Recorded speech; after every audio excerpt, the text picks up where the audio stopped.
advantage. That is very true. However, this was a game played in Indianapolis on the same day as the Indy 500, and that's not gone well for the Pacers. Statistics works. Pacers up 13. Aaron Nesmith, coming off a massive game, lands awkwardly on his right ankle, lands on Brunson's foot, rolls it. He left the game, but he did come back in the fourth, so that part of it is at least good news. About a minute left in the third. Knicks down 78-67. Deuce McBride for three. Made it a 10-point game. After that, fourth quarter we go. Knicks down 7. Cat to Wright. Make it a 5-point game. Then Towns. Oh, it's a 1-point game after that. Knicks down 1, 85-84. Next, Knicks possession.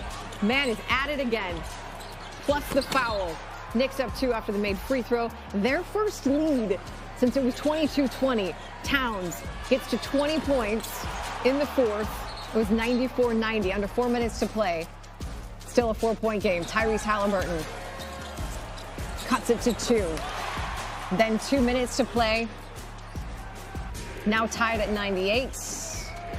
Jalen Brunson inside. Knicks back out in front. Back and forth we go. Final minute. Still a 2-point game. Miles Turner for 3. No. It was a chance for the lead. Josh Hart flies in for the rebound. He is fouled. Slow to get up. He thought, oh boy, he's grabbing for that knee, but he was fine. He made both the free throws. Final seconds. Pacers down 4, trying for a miracle. Pascal Siakam misses the 3. Hart is there for the rebound. Knicks are on the board in this series, 106-100.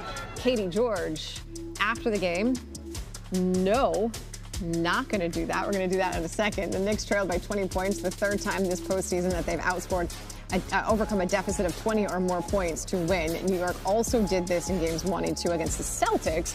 Obviously, though, that was the conference semifinals. Now, since the play-by-play was first tracked in 1998, the Knicks are the first team to have 3 wins after trailing by 20 points in a single postseason. Now we get to hear from Katie George. Jalen, like He's my favorite, and he joins us now. I'm not just saying that to butter him up or to tell him that when Karl-Anthony Towns joins us, we're going to completely cut you off and make you stand by. That part of it is true. But what do you say about his performance in this game, Karl-Anthony Towns doing what he did, particularly when Jalen Brunson was in foul trouble? Well, first, let me give a lot of credit to the bench, right? I thought Shamet and Deuce McBride came in and completely changed the game for the New York Knicks defensively. Tonight, Karl-Anthony Towns became a Knick, right? He became a Knick. On a night where Jalen Brunson was struggling, they were down, all of a sudden he took over. And that's the Karl-Anthony Towns that we know, one of the most skilled bigs to ever touch the damn basketball. And he did it in all fashion. He did it attacking the paint, from the three-point line. And I love it because he responded. He responded to Coach Thibodeau benching him in the fourth quarter in Game 2. That's how you answer the call. That's how you tell your coach, don't ever disrespect me again. Tonight, Karl-Anthony Towns, best game in the Knicks uniform. He became a Knick when it mattered the most. Okay, so this is a Knicks team that has been down in games before, but this is also a Knicks team that blew that lead the other night and allowed the Pacers to come back. So to me, I look at them and I see a resilient bunch to be able to do what they did tonight. How do you describe it? I say the same thing, and it starts with the leadership, right, and the mental toughness. And your leader on that team is the heart and soul of Josh Hart. Tom Thibodeau said he's going to go with Mitchell Robinson in the starting lineup. He bring in Josh Hart off the bench.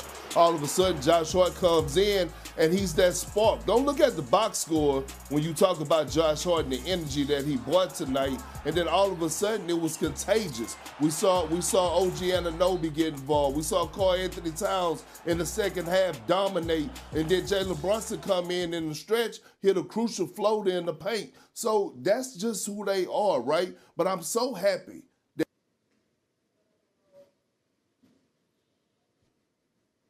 I think he's back now. Can you hear me again, Perk? He's there. You there? Can you hear me? All right. Can you hear me? We lost you for a second. Yeah. Let's go back to what you were saying about Josh Hart, because I think it's important, and you kind of got cut off there, about what he did coming off the bench. Why was he such a spark to this team? Because he's the heart and soul of the team. He's a Swiss Army knife. He could cut you everywhere but loose. And what he did was he led by example. His energy tonight, it was contagious, right? We saw when they didn't have the energy, we saw him defending, we saw the offensive rebounding, we saw the defensive rebounding, and all of a sudden you see Shannon, you see Wright, and then Karl Anthony Towns come in and they follow suit. So when you have a guy like Josh Hart that is all in, right? Don't matter if he's a starter or not, it sets the tone and the temperature for your locker room, and I thought he was phenomenal tonight, the unsung hero. Perkins, Eves, and look, based on how those first two games played out in New York, we were all talking about what the Knicks didn't do, while still giving the Pacers props for coming back and winning those games. But it was also what the Knicks didn't do. Now I think we got to turn that same prism to the Pacers, where you were up 2-0, you were at home, you got a 20-point lead. It's still double digits in the fourth quarter, and you lose with Jalen Brunson in foul trouble. How does Rick Carlisle and his squad settle with what happened here? Well, I mean, you're right, though, and it starts with Tyrese Halliburton, right? He's the leader of that squad, and when you at the crib and you up 20, you got to handle business, right? But the Knicks returned the favor. Again, Miles Turner, who has been playing exceptional basketball this entire postseason, right? You can't get outplayed by Karl Anthony Towns. I think the Knicks then found something there. But again, you got to hold those guys accountable, and I'm going to say this. Those minutes where Aaron Nesmith had to go to the back when he turned his ankle were huge minutes for the New York Knicks because he has been a pest and a thorn in their side. So they made the run. Again, I'm excited for Game 4. I think it's going to be one of them, but I think the Knicks are going to tie this series up. We're going to be headed back to Madison Square Garden in a few days for Game 5 with this series 2-2. Perk, one other thing I noticed late in the game, and obviously you can attest to this as many big playoff games you played in your life, it felt as though it was the Pacers. There were a lot of short arms on some of those shots down the stretch. A couple of floaters here, even some of the threes, and those when you're a little tight, you're not a little certain of what you're trying to do here. Granted, these are the best players in the world, but how can that moment impact players when you know you need to score right now as the Knicks were making their run?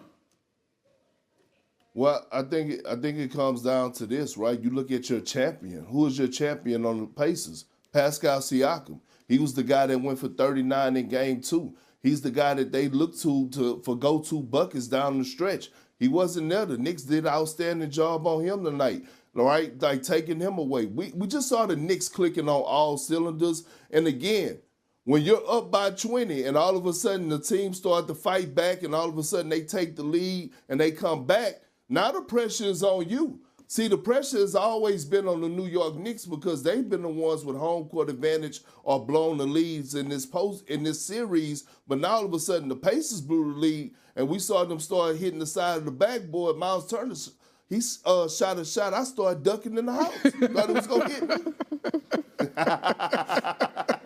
You know where that thing was going.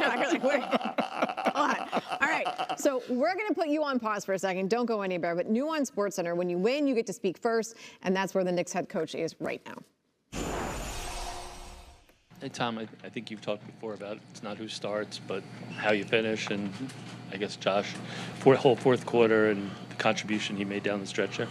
Yeah, hard-fought game. I thought we got off to a good start, then we got into foul trouble, and then we finished the half pretty good. And then we were at our best in the fourth, and a lot of guys stepped up. I thought Cat's presence, Josh all-around play, doing what Josh does, everything. I thought Deuce gave us good minutes when Jalen was in foul trouble.